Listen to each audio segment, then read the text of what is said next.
10 years. A whole decade. I never thought I'd say that with such pride. But as I sat across from her in that dimly lit restaurant, the warm glow of the chandelier above us casting golden halos onto our wine glasses, I felt complete. Emma looked stunning. Her dress, a deep emerald green, hugged her just right. Her hair was swept up in the way she knew I loved. And her eyes. God, those eyes still made the world fall away. There was this quiet, almost reverent smile on her face as she cut into her steak, laughing softly at something I'd said a moment ago. I don't even remember the joke, because I was too busy watching her.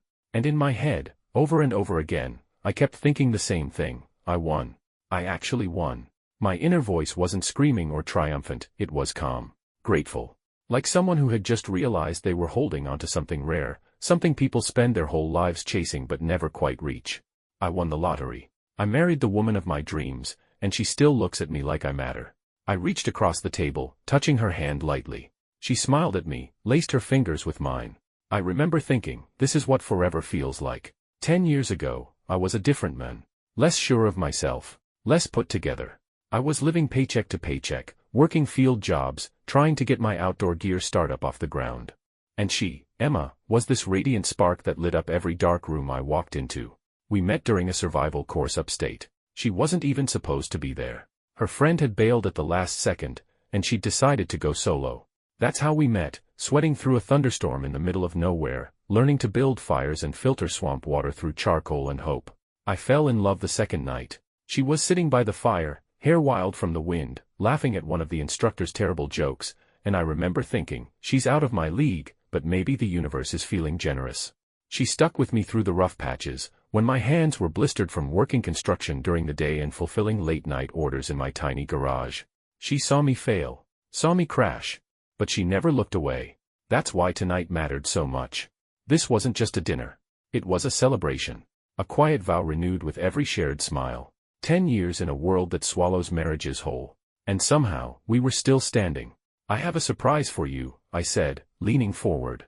Her eyebrows lifted with playful curiosity. Oh really? Is it dessert? Because if it's that creme brulee again, you know I'm going to steal your half too. I grinned. Nope. Better. I slipped my hand into my jacket pocket, fingers grazing the edge of the box. My heart picked up speed, not because I was nervous, no, because this meant something. It wasn't just expensive. It was symbolic. She thought I had been in New York last month, consulting with suppliers. But the truth? I was halfway across the globe, hiking through ash and sweat and jungle rot in Sierra Leone, chasing down a diamond that had been rumored to sit at the heart of a local mine. It was a raw, barely cut thing when I first held it. It took 3 weeks to refine. But now, it was perfect. A gold chain, thin but sturdy. And at the center, the stone, clear, brilliant, with a faint reddish hue, like a sliver of flame frozen in time. A diamond born out of danger, risk, and blood. And I was going to place it on her neck tonight. A symbol. Of us. Of what I fought for. Of what I bled for. She leaned in. You're being all mysterious. What's going on in that head of yours? I smiled at her. But inside, I was holding my breath. I love you. I wanted to say it out loud again, but the words felt too small. Instead, I whispered, you'll see. And in that moment, under the soft light and quiet music, surrounded by laughter and candlelight and the sound of champagne glasses clinking in nearby booths, I believed it. The plan was simple. Dinner would flow into dessert. Dessert would drift into a quiet moment. And there, beneath the flicker of candlelight, I'd reach into my pocket and give her the gift. That chain, that diamond. It wasn't just expensive, it was personal. It was earned. I didn't just buy it, I survived for it. But like most things in my life that matter, the moment refused to unfold how I imagined. The flowers didn't come. It started with a whispered apology from the maitre d'. I'm terribly sorry, sir. The courier's running late due to a traffic incident downtown. The arrangement is still en route. I smiled politely, nodded like it was no big deal. Inside, I was fuming. I'd ordered those damn peonies 3 weeks ago, Emma's favorite. Special delivery. Imported. Wrapped in deep violet silk, just like the ones she carried down the aisle a decade ago. Still, I told myself, fine. A small hiccup. The gift is the real moment. The chain. The diamond. That's what she'll remember. I reached for the box in my jacket, fingers brushing the velvet casing. And for a second, I could already see her face, eyes wide, lips parted in that little gasp she does when she's surprised. She'd reach for the chain, trace the stone, ask me what it was, where it came from. And I'd tell her the truth, almost. She thought I'd been in New York. She waved me off at the airport with her usual half-joke, "Don't forget to bring me something sparkly from Fifth Avenue." I laughed, kissed her forehead, and boarded a plane in the opposite direction. I didn't lie because I wanted to. I lied because I had to. New York couldn't offer what I needed. Not for her. Not for this. I'd heard about a dig in Kono, Sierra Leone, through a buddy from my climbing days. A quiet operation. Dangerous. But one of the workers, old guy, half-blind from mercury exposure, whispered stories of a stone, blood-colored at its core, buried beneath collapsed shafts. Bad luck to chase it, he'd warned. Stone makes men greedy. Makes love turn to ash. I didn't care. 3 days in, I twisted my ankle on a slick descent. On the 6th, I tore my hands open digging through clay and broken glass. By the 8th, I watched a man nearly die under a falling beam. All for a stone the size of a tooth, but when they finally pulled it from the earth, raw and trembling in the sunlight, I knew, that was the one. That was her diamond. Imperfect. Scarred. But unmistakably alive. Like our marriage. And now, that same stone sat nestled in this velvet box. Cut and polished, glinting with a fire that didn't feel warm anymore. I stole a glance at her. She was scrolling through something on her phone, humming along with the jazz quartet playing by the bar. Completely at ease. She didn't know what I'd risked. Didn't know what that stone had cost me. Or what I'd sacrificed to put it around her neck. Because love, to me, had always meant offering. Offering protection. Offering devotion. Offering pieces of myself, even the broken ones. I looked down at the box again. It suddenly felt heavier. Like it didn't just hold a necklace, but weight. Meaning. Memory. The waiter returned with 2 steaming cups of espresso. Still no flowers. I nodded toward the door, trying to play it cool. He leaned in and whispered, "The courier is close. Maybe 10 more minutes." Emma noticed. "Everything okay?" "Yeah," I said quickly. "Just a surprise that's running a little behind." She smiled. "You're always planning something. Always giving. Always hoping." That's what I wanted to say. But my throat felt tight. My hand hovered over the box again. Wait, I told myself. Just wait for the flowers. The full effect. Because this wasn't just a gift. It was proof. Proof that after 10 years, I still chose her. That I'd never stopped choosing her. And maybe I needed to see her choose me, too. Outside, I could hear the faint sound of brakes squealing to a stop. The waiter perked up. Nodded. Slipped away. Good. The timing was aligning. I closed my eyes for a moment, gripping the box. I could still feel the heat of the African sun, the sting of red dust in my lungs. Could still hear the voices of the diggers, calling out in Creole, the rush of water in the cracked pipes, the way my hands wouldn't stop shaking after I held the stone. I looked at her again. She smiled. The flowers arrived. At last. The waiter returned with the bouquet in his arms, lavish, sprawling, beautiful. White peonies, just like I ordered, blooming wide like whispers of the past, wrapped in deep violet silk.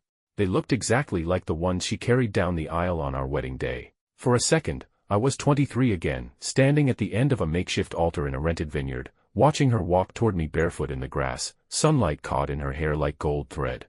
Emma gasped when she saw them. "Oh my God," she whispered, reaching out. Her fingers trembled. I smiled. "You like them?" "I love them." Her voice cracked. "Just a little." I didn't think he remembered. I did. Of course I did. I remembered everything. The moment felt right. The flowers, the espresso, the music swelling in the background like something out of a Nicholas Sparks scene. I reached into my jacket one final time and pulled out the box. Her eyes widened. Her lips parted. There it was, that tiny gasp. Like I knew she would. "You didn't," she breathed. I nodded, pushed the box toward her across the table. "Happy anniversary, Em." She stared at it for a beat, then slowly opened it. The room around us faded. Conversations blurred. Laughter became background noise. Because in that small, crushed velvet box sat the diamond that nearly ended me. It shimmered under the candlelight, casting fractured reflections across her cheekbones. That reddish hue at its core caught fire beneath the flame, soft, subtle, almost alive. She reached in with hesitant fingers, lifted the chain, held it up between us. "Oh," she exhaled. It's beautiful." I stood up, walked over to her side of the table. "May I?" She turned, swept her hair aside, exposing her neck. As I clasped the chain, I brushed her skin.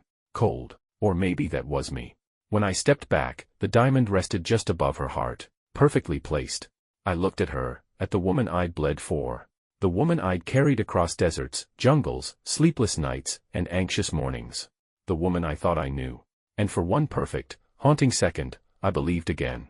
I believed that love, real love, could still shine through 10 years of cracks. That maybe, just maybe, she did still feel something for me. She touched the diamond, tracing its edges. Wow.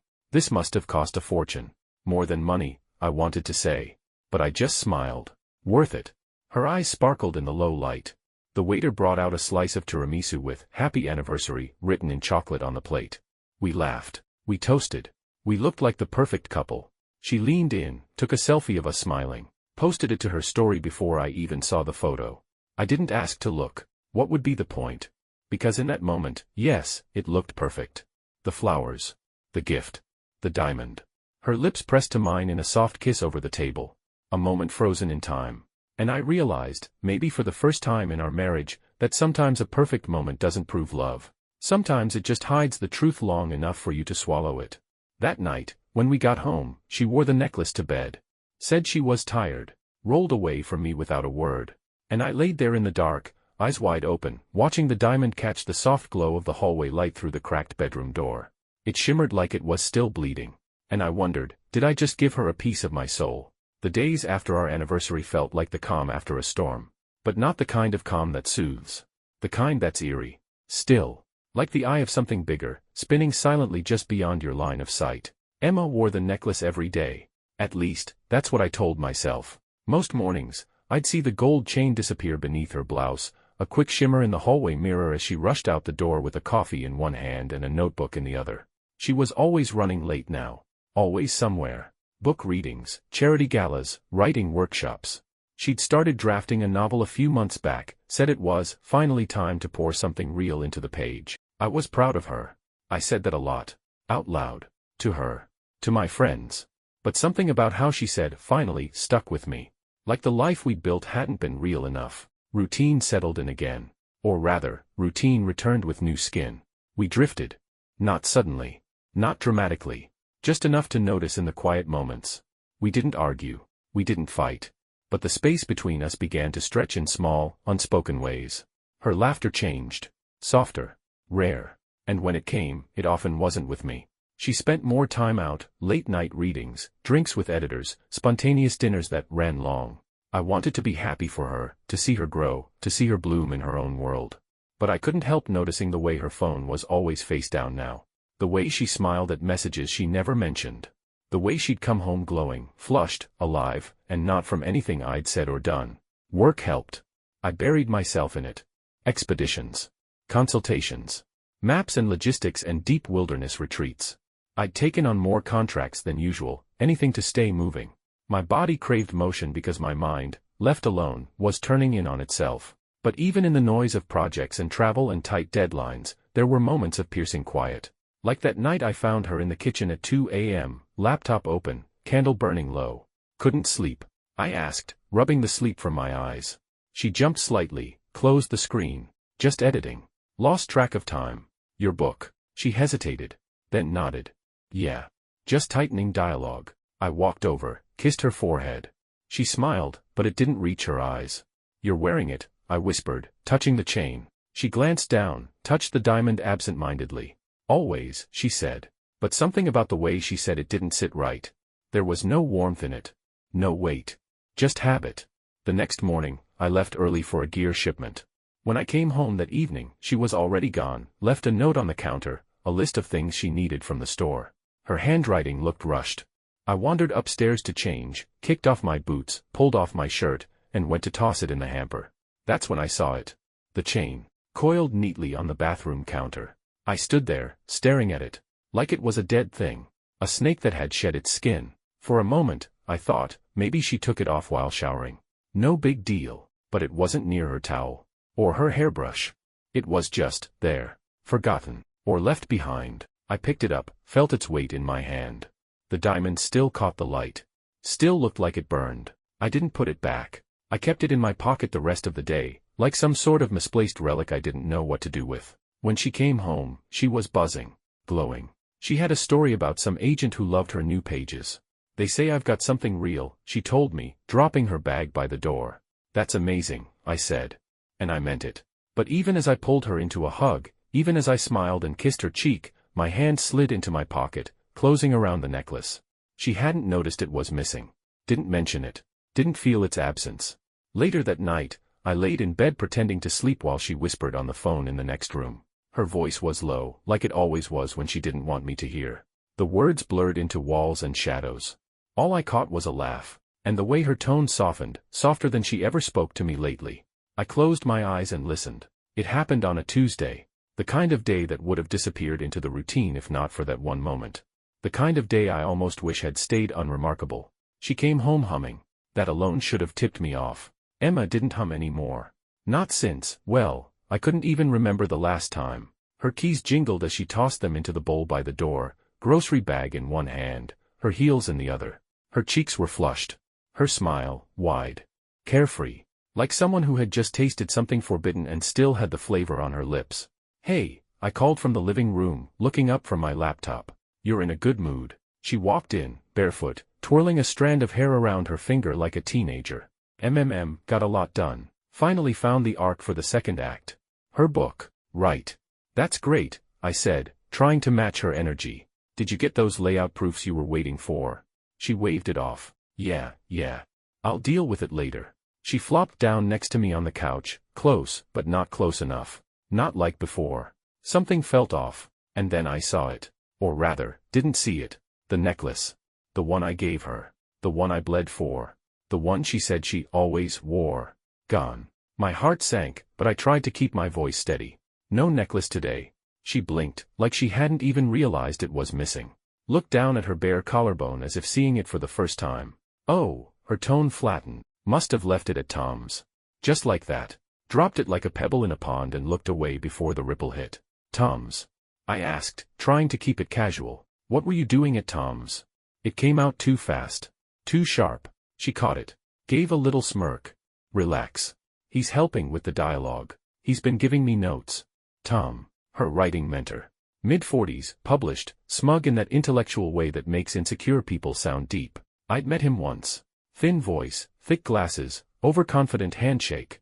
I hated him instantly. He has good instincts, she added, brushing the comment off as she reached for her phone.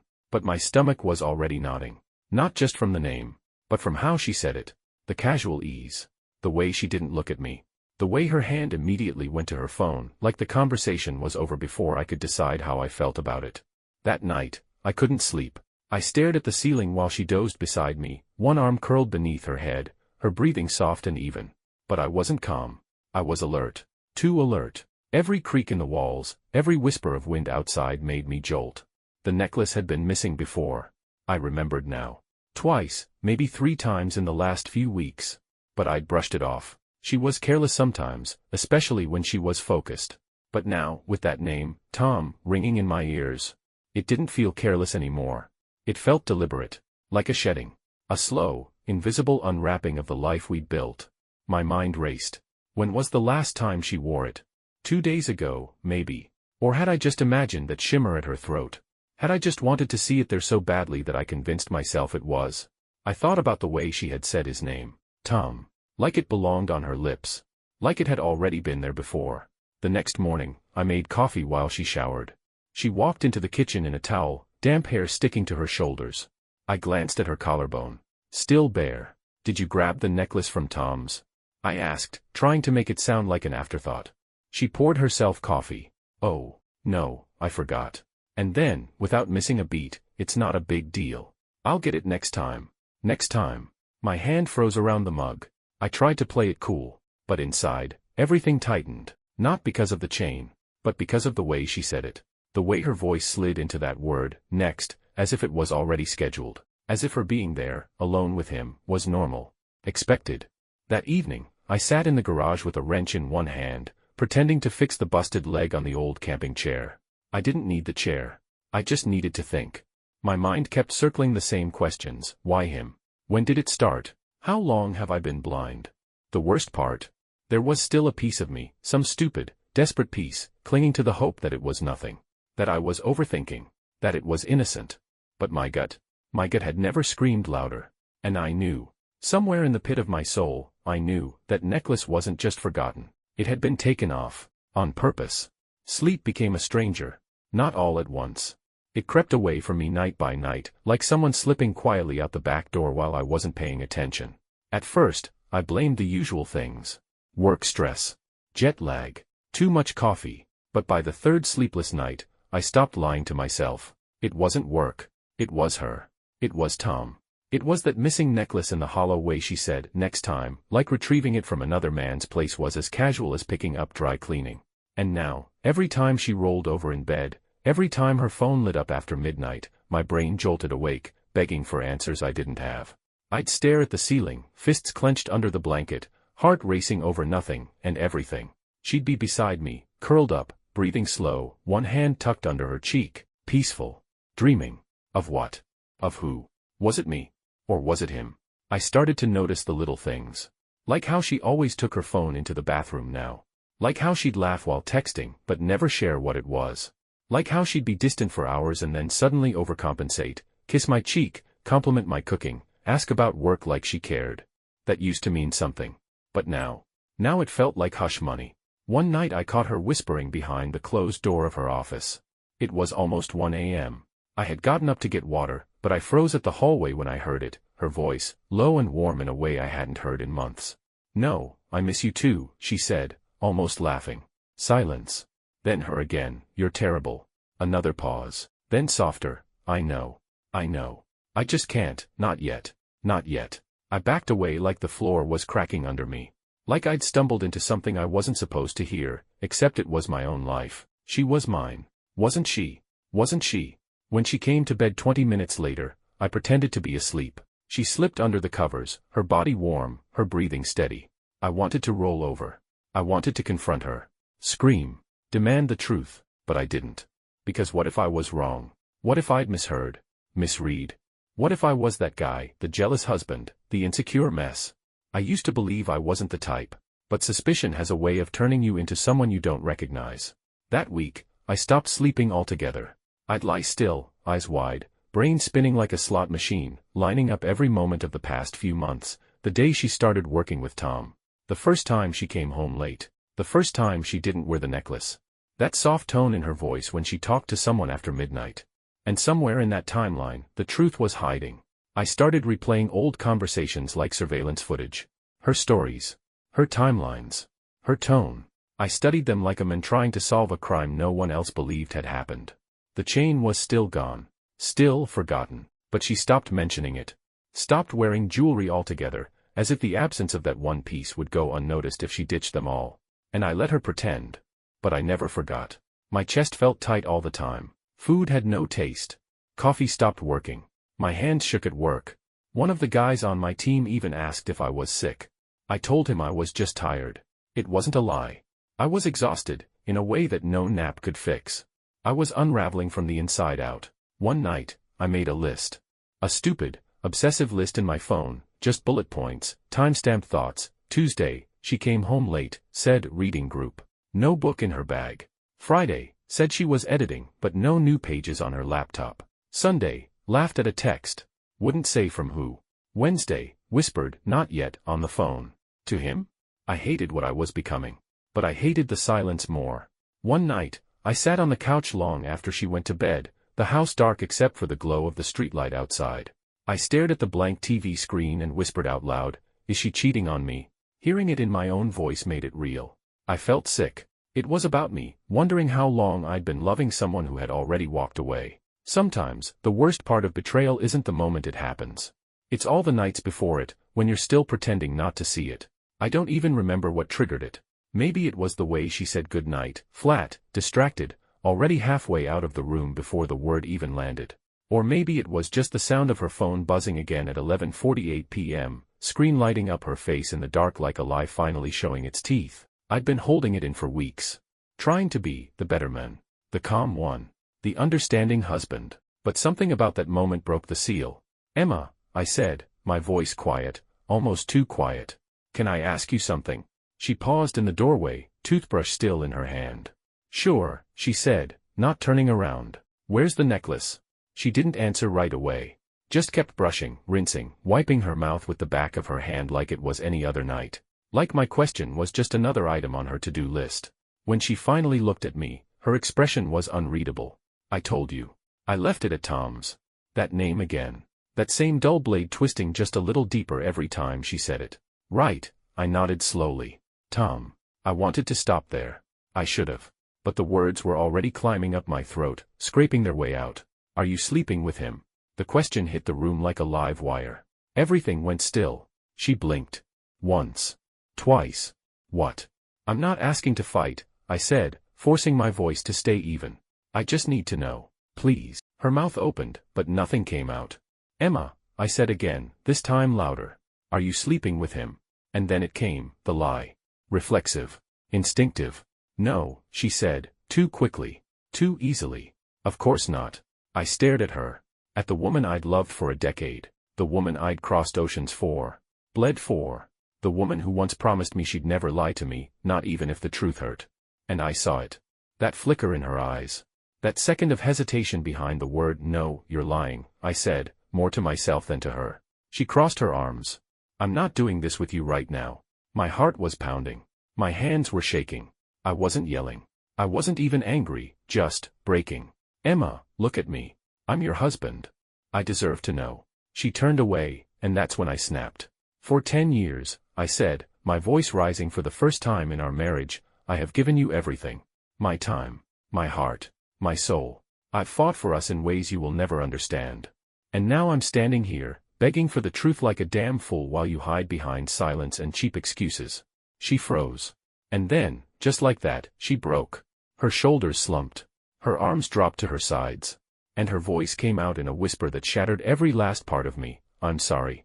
I couldn't breathe. How long? I asked, each syllable trembling. She closed her eyes. Almost a year. A year. A year of lies. Of kisses that meant nothing. Of nights she rolled over and said, not tonight, while carrying someone else on her skin. With Tom. I managed. She nodded. I stumbled backward like she'd struck me. The air in the room felt thinner now. The walls too close. Did you use protection? I asked, not because I wanted to know, but because some masochistic part of me needed to hear it. Her pause was long. Too long. No, she said. And just like that, the world tilted. No protection. A year. All those nights I held her. Slept beside her. Kissed her. Touched her. I felt sick. And we were trying, my voice cracked. We were trying for a baby. I didn't plan it, she said quickly. It just happened. You didn't plan it. I repeated, a dry laugh clawing its way out of my throat. You didn't plan it, but you didn't stop it. You let it grow. Let it live between us like a secret tumor. And now what? I'm supposed to understand. She stepped closer. I never stopped loving you. Don't, I cut her off. Don't say that. Because love isn't silence. It isn't betrayal. It isn't a necklace taken off before crawling into another man's bed. I walked out of the room. Down the hallway. Out the front door. I needed air. Space. Something real. My knees hit the pavement before I even realized I'd dropped. The cold crept into my palms, my spine, my lungs. I screamed into the quiet night, fists clenched against the ground. And all I could think was, I gave her everything. And it still wasn't enough. The highway didn't feel real. Just long, dark lines stretching out into nowhere, white dashed lines flickering past like the heartbeat of something slowly dying. My hands gripped the wheel, knuckles pale, veins raised like they were trying to claw their way out of my skin. I didn't have a destination. I just drove. Left the house like it was a crime scene. Like if I stayed there a second longer, the silence would swallow me whole. The road was slick, wet from a late rain. The wipers smeared the windshield in rhythm with the chaos in my chest. Streetlights smeared into blurs. My breath fogged the glass even with the windows cracked. I hadn't planned to go anywhere, hadn't even thought to grab a coat. The cold didn't matter. Nothing mattered. My phone buzzed in the cup holder, once, twice, then stopped. I didn't look. I didn't need to. It was her. Probably still apologizing. Or explaining. Or trying to tell me the difference between mistake and choice, like the two weren't blood siblings. I kept hearing her voice in my head. I'm sorry. We didn't use protection. A year. A year. 365 days of pretending. Of looking me in the eye. Of kissing me goodbye in the mornings and whispering I love you at night, like it still meant something. And all while letting another man reach for the parts of her I thought were mine. I had to pull over. The shaking got too bad. My hands weren't responding. My foot hovered over the brake longer than it should have, the car slowing unevenly as I drifted into the emergency lane. I threw it into park and just sat there. Engine humming. Rain tapping the roof. Head against the steering wheel, trying to breathe through the fog in my skull. I screamed. Loud. Raw. The kind of sound that doesn't echo, it implodes. The kind that feels like it rips something out of you on its way up. I pounded the steering wheel, over and over, palms slamming against the leather until my arms ached. Why? I whispered. Why wasn't I enough? I thought about the baby we almost tried for. The names we'd thrown around like daydreams. The way she used to put my hand on her stomach and smile like she already saw a future there. It was all a lie. Or worse, not a lie, but something that was real, until it wasn't. Something she let wither while pretending she still watered it. How long had she been planning to leave? Or was she going to stay and keep both of us, me and him, on her leash? I closed my eyes, and suddenly I was back in Sierra Leone. Sweating through my shirt, lungs full of dust, bleeding from my palms as I clawed through clay for a stone I thought would prove everything. I remembered the day we found it, sunlight catching on its surface like it had a pulse. And I thought, this will show her. This will remind her I'm still the one. What a fool I was. You can't buy love. You can't fight for it alone. You can bleed yourself dry and it still won't be enough for someone who's already looking elsewhere. My phone buzzed again. I snatched it, nearly threw it, then stopped myself. Instead, I tapped the screen with a trembling thumb. Missed call, Emma. Missed call, Emma. Text, where are you? I'm scared. Please come home. Text, I messed up. I know that. But we can fix this. Text, I love you. I still love you. No you don't. You don't love me. You love what I gave you. You love the version of me who moved mountains without asking for anything in return. You love the security, the comfort, the story. But me. The real me. The men who cried beside you when your dad died. The men who memorized how you take your tea. Who spent 2 months planning a surprise anniversary trip you didn't even want to go on because it clashed with a workshop. That man. You let him drown. I threw the phone into the back seat and drove. Fast. Reckless. I didn't care anymore. If something came at me head on, I wouldn't have swerved. And maybe that was the scariest part. The numbness. The way the pain started to turn into nothing. Not peace. Not forgiveness. Just absence. I didn't see the curve until it was too late. The tires screamed as I jerked the wheel, the world spinning into a blur of rain and headlights. My head hit the side window. I tasted blood. Then, silence. Stillness. Dark. Everything faded. And for one brief, terrifying moment, I didn't care if I ever woke up again. The hospital was quiet at night. Too quiet. The machines blinked gently beside me, casting pale green reflections across the floor. Outside the window, the city was asleep, washed in soft orange haze from the street lamps. I couldn't sleep. Not from pain, at least, not the kind morphine could reach. Then I felt it. Warmth. Her hand. Emma sat next to the bed, her fingers wrapped around mine, thumb stroking the edge of my palm like it was a map she was memorizing all over again.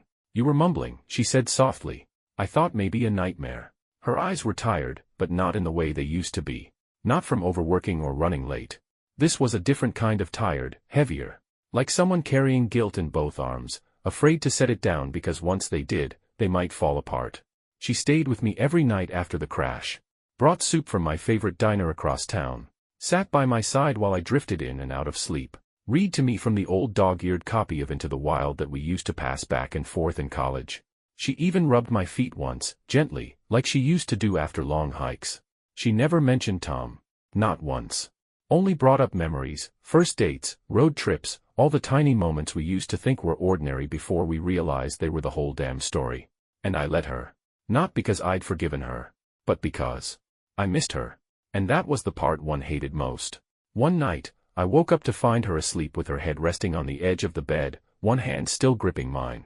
The blanket had slipped from her shoulders, and she was shivering. Without thinking, I reached out and pulled it over her. She stirred, smiled in her sleep, and something in my chest cracked open. For a moment, just one fragile moment, I wasn't the man she betrayed.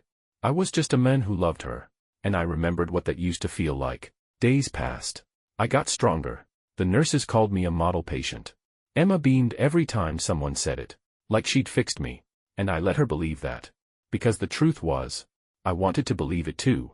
I watched her laugh at a nurse's joke one morning and I swear, for half a second, I saw the girl I met at the survival camp all those years ago. Wind-blown hair. mud on her jeans, fire in her eyes, and I wondered, maybe people can change. Maybe love survives more than we think it can. But then came the night I sat alone in my hospital bed, staring at the ceiling, and remembered the way she said his name. Tom. So casual, so easy, like it belonged to her. And mine didn't anymore. The day I was discharged, she was waiting in the lobby with my coat already in hand. She looked beautiful, understated, like she didn't want to be noticed. But I noticed.